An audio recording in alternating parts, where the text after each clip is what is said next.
বলিউড অভিনেতা রণবীর কাপুর 2022 সালে অভিনেত্রী আলিয়া ভাটকে বিয়ে করে বেশ সুখেই সংসার করছেন। হয়েছেন এক কন্যা সন্তানের বাবা। কিন্তু একসময় এই প্রেমিক পুরুষের প্রেম ও সম্পর্ক ছিল বলিউডের অতি চর্চিত বিষয়।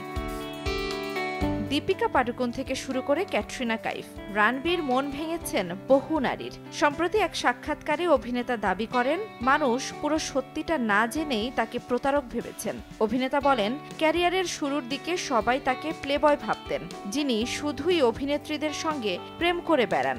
এ বিষয়ে তিনি একটা গল্পও বলেন। রণবীর যখন নিউ ইয়র্কে ছিলেন, ওই সময় তিনি কারো সঙ্গে প্রেম করেননি। তার আগে তার স্কুলে একজনের সঙ্গে সম্পর্ক থাকলেও নিউ ইয়র্কে চলে আসার পরে ঠিক করেন আর প্রেম নয়, এবার কাজে মন দেবেন অভিনেতা।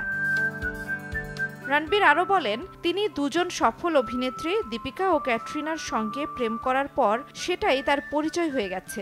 সম্পর্ক ভাঙার পর ঠকবাজ প্রতারকের তকমাও দেওয়া হয়েছে।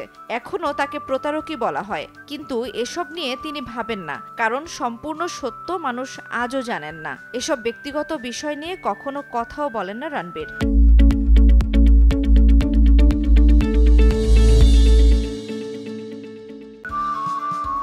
2008 সালে প্রেমের সম্পর্কে জড়ান রণবীর দীপিকা, তবে সেই সম্পর্ক টেকেনি।